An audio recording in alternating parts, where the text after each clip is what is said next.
Vous savez, si vous n'êtes pas passé par une vraie délivrance, quand bien même que vous êtes des chrétiens, je dis bien de vrais chrétiens et de vrais croyants, habités par le Saint-Esprit, non, bien-aimés, vous n'allez pas pouvoir rentrer dans votre bonheur, dans votre prospérité. C'est tellement important ce que je dis. Et je vois beaucoup de chrétiens encore qui continuent de souffrir, bien-aimés, maladie, manque d'argent, toutes ces choses-là, chômage, tout ce que vous voulez. Les sorciers continuent encore de les poursuivre. Les sorciers continuent encore de les tourmenter. Mais pourquoi? Parce qu'ils ne sont pas passés par une véritable délivrance, une vraie délivrance. C'est tellement important, enfants de Dieu, écoutez-moi très bien. Ne jouez pas, ne plaisantez pas avec votre délivrance. Sinon, vous allez être des chrétiens, des enfants de Dieu, mais on ne dirait pas. Vous allez continuer de souffrir. Alors que Jésus-Christ a tout fait à la croix pour votre bonheur, pour votre paix, pour votre guérison, pour votre prospérité, le salut de votre âme, Jésus a tout fait à la croix. Regardez, c'est quoi la délivrance? Parce qu'il faut que je vous explique très bien pour que vous voyez l'importance de la délivrance. J'imagine que vous étiez marié avec une femme légalement. Voilà. Communauté de biens, c'est-à-dire tout ce qui appartient à la femme vous appartient, ce qui appartient aussi à l'homme vous appartient. Vous connaissez très bien la communauté de biens. Suivez très bien l'exemple. Et puis, au bout de 10 ans, vous avez vu que là, vous arrivez à réaliser que non, la femme là, elle n'est pas une bonne femme. C'est une sirène des eaux, déguisée, qui a pris forme humaine. En tout cas, vous avez découvert la réalité de cette femme-là. Elle vous faisait souffrir, elle vous faisait toutes les choses, alors que ce n'était pas un être humain, c'était une vraie sirène des eaux. Elle est méchante, en tout cas, tous les mots, elle vous a fait traverser ça. Vous êtes arrivé maintenant à comprendre la vérité, à connaître la vérité de qui elle est. Donc, vous la mettez dehors, vous la chassez de la maison. Alors, quand elle est partie de la maison là, mais vous êtes content, elle n'est plus là, tu es content dans la maison, tu es en paix. Bien aimé, ce n'est pas fini. C'est très important ce qui va arriver maintenant. Vous êtes toujours marié légalement. Quand bien même elle n'est plus dans la maison, vous êtes toujours marié légalement. Le divorce n'a pas encore été prononcé. Et cette femme-là, elle a le droit, devant la justice, de venir souvent à la maison. Souvent à la maison, elle va profiter de votre absence. Elle va venir à la maison, elle va empoisonner la nourriture, elle va voler des choses, elle va prétexter que non, elle a oublié quelque chose dans la maison. Elle va continuer encore à vous tourmenter.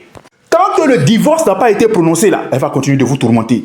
Parce que devant la loi, elle est toujours liée à vous. Vous voyez? Alors, c'est ça la délivrance. Bien que vous êtes né de nouveau, vous avez chassé les démons. Ils vont continuer à vous tourmenter. Et briser le lien, le divorce, c'est ça la délivrance. Mais elle va continuer à vous pourrir la vie. Oui, mais c'est ça. Quand vous devenez chrétien et que vous n'êtes pas passé par une véritable délivrance, mais vous continuez de souffrir. Et vous aurez même l'impression que, non, mais vous n'avez pas donné votre vie au Seigneur. C'est ça. C'est-à-dire, de temps en temps, vous avez la paix, de temps en temps, tout a l'air de bien aller, et puis subitement un coup, vous allez voir l'intervention des démons encore, qui vont venir encore bloquer vos vies, vous empêcher d'être heureux, provoquer des situations de tristesse dans vos vies. Mais c'est ça, parce qu'il y a des liens que vous n'avez pas brisés. Ce mariage-là, le divorce-là, vous n'avez pas encore brisé. Donc, le tout n'est pas de dire, j'ai mis cette femme-là dehors. Vous avez compris? C'est pourquoi je disais dans la vidéo passée que la délivrance, ce n'est pas chasser les démons. Ce n'est pas ça seulement, non. Mais regardez l'exemple que je viens de vous donner. La femme là, vous l'avez mise dehors, mais est-ce que c'est fini? Vous l'avez chassée dehors, est-ce que c'est fini? Mais c'est ça. La délivrance, ce n'est pas chasser les démons là dehors de votre corps. Ce n'est pas fini. Suivez très bien ces vidéos-là parce que la délivrance, c'est un sujet qui est vraiment sérieux. Je vous dis, dans le corps de Christ, beaucoup de chrétiens souffrent. Bien aimés, je vous dis la vérité. Beaucoup de chrétiens sont en train de souffrir parce qu'ils ne sont pas passés par une véritable délivrance. Dans cette vidéo, je suis en train de vous expliquer comment alors, qu'est-ce que c'est que la délivrance pour que vous soyez délivrés. Mais c'est ça. Vous allez voir, quand vous allez dans les églises, tous les jours, on dit les gens là, démon sort, démon sort, démon sort. Le démon, il est sorti, il est parti. Mais ce n'est pas fini. Il y a encore le lien du mariage qui est là. De temps en temps, il va revenir encore pour vous fatiguer, pour vous tourmenter. Alors, il faut que le divorce soit prononcé. Il faut briser le lien. Nous allons voir le cas de Lazare avec le Seigneur Jésus-Christ ici. Nous prenons notre Bible, Jean le chapitre 11 à partir du verset 43. Nous lisons ensemble.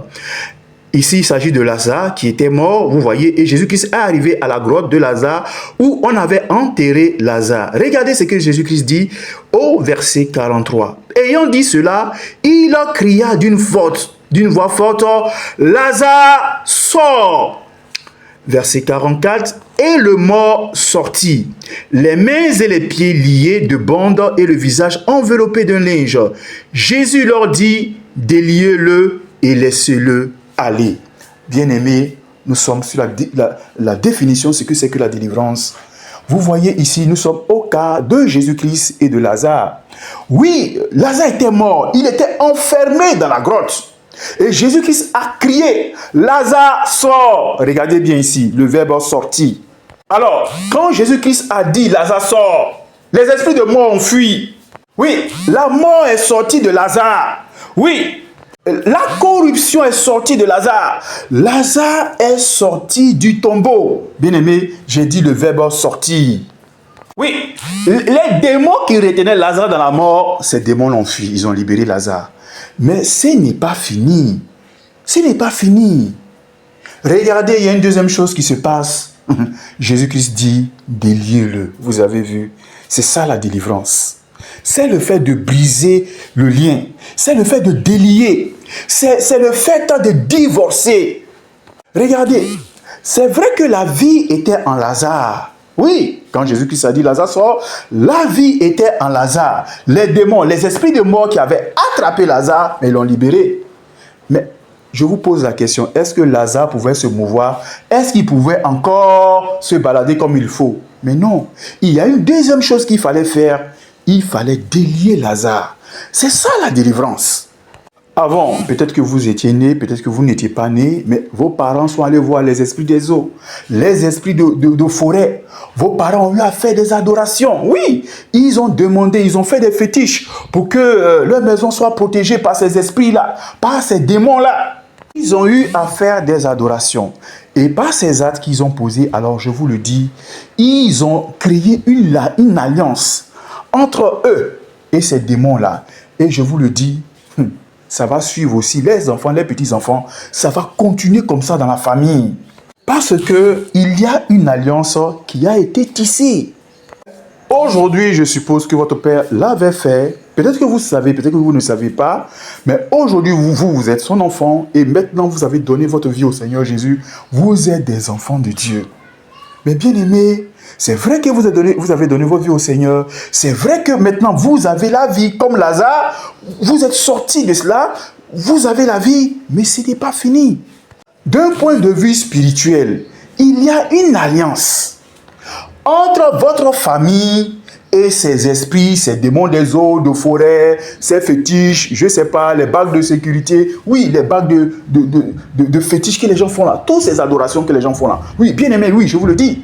Mais par cette alliance-là, ces démons-là, ces esprits, d'un point de vue légal, c'est-à-dire ils ont le droit de toujours, oui, mais bien sûr, ils ont le droit de toujours attaquer la descendance, d'attaquer les enfants, même si tu es chrétien, ils ont le droit de t'attaquer. Mais pourquoi? Parce que ce mariage-là, cette alliance qui a été tissée par vos parents-là, mais c'est toujours là, c'est toujours d'actualité. Et tant que ce n'est pas brisé, mais vous allez continuer de souffrir. Vous ne pourrez pas rentrer dans votre pleine joie, dans votre pleine prospérité. Dans le deuxième cas, nous allons prendre le cas du péché. Je suppose que comme nous avant, on s'adonnait à la pornographie, la masturbation, toutes ces choses-là, les femmes, le sexe, on était dans ces choses-là. Bien aimé, écoutez et puis regardez très bien. Vous êtes une jeune fille, vous avez connu plusieurs hommes, ok. Un jeune garçon, également vous avez connu plusieurs hommes. Je parle du péché en général. Regardez maintenant. Vous avez donné votre vie à Jésus, vous avez été lavé par le sang de l'agneau. Oui, pas de problème. Sachez que lorsque vous péchez, vous ouvrez une porte à Satan. Pornographie, masturbation, adultère, fornication, le sexe, toutes ces choses-là. Dès que vous péchez dans le monde spirituel, alors vous ouvrez une porte. Et ces démons-là entrent en vous. Oui, vous prenez des démons. Regardez maintenant que vous êtes chrétien. Écoutez bien, vous allez comprendre. Parce qu'il faut bien comprendre la délivrance. Maintenant, vous êtes chrétien, c'est fini, la pornographie, les filles. En tout cas, vous avez décidé de ne plus vous adonner à ce genre de choses-là. Mais la fille avec laquelle, ou le monsieur avec lequel tu es sorti, tu as eu des relations sexuelles avec lui. Peut-être que c'est pour le plan d'un soir, vous êtes sortis ensemble une fois, puis c'est fini. Mais par ce rapport sexuel-là, il y a une alliance. Ah bon, oui, il y a une alliance qui a été tissée entre toi et cette fille-là. Oui, mais toi tu as dit, bon, peut-être que c'est une fille, bon, on est sortis ensemble, bon, c'était tout juste, peut-être que pour prendre un moment de plaisir, puis là, bon, paf, elle n'est pas ma femme, elle est personne pour moi, on a pris un bon temps, puis bon, c'est fini. Mais tu t'es repenti après, mais il faut savoir que, peut-être que tu es sorti avec elle il y a 20 ans, il y a 30 ans, il y a une alliance entre toi et cette fille-là. Et les démons, les serpents, les pouvoirs des ténèbres, les sirènes, les eaux, vont toujours continuer à exploiter, vous voyez, cette porte qui a été ouverte par le péché là, mais pour te tourmenter. Tu vas voir que maintenant tu es marié, ta femme est chrétienne, toi aussi tu es chrétien, mais votre foyer n'a pas de paix. Oui, c'est des problèmes dans le foyer, problèmes de mariage, problèmes de célibat. Mais c'est cette porte qui a été ouverte là, avec cette fille là, un plan d'un soir, plaisir de 2 minutes, 3 minutes. Vous voyez comment le diable est dangereux. Et les démons là, quand ils veulent vous faire pécher, ils disent non, tu peux pécher, après toi tu es repenti. Oui, David a péché, il s'est repenti. Bien aimé, si tu pêches, je vous dis, le péché là, c'est tellement dangereux et terrible. Oui, le péché c'est facile, mais ses conséquences. Enfin, je vous dis, les conséquences du péché, vous ne pouvez pas l'imaginer. Le trouble que ça va créer après dans ta vie, ou dans la vie de tes enfants, ou dans la vie de tes filles, non, tu ne peux pas imaginer. C'est pourquoi ne péchez pas. C'est une ruse de Satan pour tourmenter les gens. Les gens sont dans les maquis, ils sont en train de boire, ils font la fête. C'est la boisson, c'est le champagne. Quand vous leur parlez de Jésus, non, afin de Jésus là. Ils ne connaissent pas les conséquences. Pour le moment, c'est le plaisir là qu'ils voient. Ils ne savent pas que les démons sont malins. Les démons sont en train de tisser, ils sont en train de tisser des alliances comme ça avec les démons. Je vous dis, pendant ceux qui boivent dans les maquis là, qui sont en train de jouer les plaisirs avec les femmes, ils appellent ça qu'ils font la vie, la java. Il y en a qui vont prendre des démons, d'autres auront des morts prématurées. Mais c'est ça. Ah bon, 1 an, 2 ans, 10 ans après, mais c'est des morts prématurées, c'est des maladies. Ils ne vont même pas savoir d'où ça vient. Mais c'est ça, bien aimé. Quand Satan vous séduit, il vous dit de pécher là, ne l'écoutez pas. Ne péchez pas. Le péché là, c'est dangereux. En péchant là, vous rentrez en alliance avec Satan et avec ses démons. Je vous le dis, vous allez payer ça très cher. C'est ça la délivrance. Vous voyez, les démons ont été chassés, les démons sont partis. Mais il y a les liens qui sont restés. Il y a les traces de ces péchés-là qui sont là. Il y a les portes qui ont été ouvertes qui sont encore là. Oui, c'est vrai que vous êtes chrétien. Jésus vous a lavé de vos péchés par son sang. Mais ce pacte que vous avez tissé, ce mariage-là, non, vous devez le rompre, vous devez le briser. Si vous ne l'avez pas fait, mais vous allez continuer de souffrir. Mais c'est pourquoi Jésus a dit, déliez Lazare, déliez-le. Alors, impose ta main sur ta poitrine à l'instant où nous sommes en train de prier. Impose ta main, soit si c'est sur le portable, tu suis la vidéo, impose ta main sur le portable, ou bien si c'est sur l'ordinateur, impose ta main sur l'écran. Je prie dans le nom de Jésus que toute alliance qui a été tissée entre toi et les démons, entre tes parents et les démons, Seigneur Jésus-Christ, je prie que cette alliance-là soit brisée au nom de Jésus, au nom de Jésus-Christ. Je prie également que tout contrat de mariage ou tout autre contrat qui a été écrit entre toi et le monde des ténèbres, entre tes parents et le monde des ténèbres, Seigneur Jésus-Christ, que ce contrat-là soit effacé par le sang de Jésus-Christ de Nazareth. Je te couvre à l'instant avec le sang de Jésus-Christ. Que le sang de Jésus-Christ efface sur toi toutes les traces des démons dans ton passé, dans ta vie, au nom puissant de Jésus-Christ de Nazareth. Reçois la délivrance du monde des ténèbres au nom de Jésus-Christ de Nazareth. Dis Amen. Je te couvre avec le sang de Jésus-Christ. Alors bien aimés, nous sommes sur les vidéos sur la délivrance. Nous allons poursuivre pour une prochaine fois. Ne manquez pas la prochaine vidéo. Je vous dis, si vous suivez toutes les vidéos, Au bout du compte, vous aurez une parfaite délivrance. Donc, suivez toutes les vidéos sur la délivrance et faites les prières avec moi. Que le Seigneur Jésus-Christ vous bénisse et à la prochaine vidéo.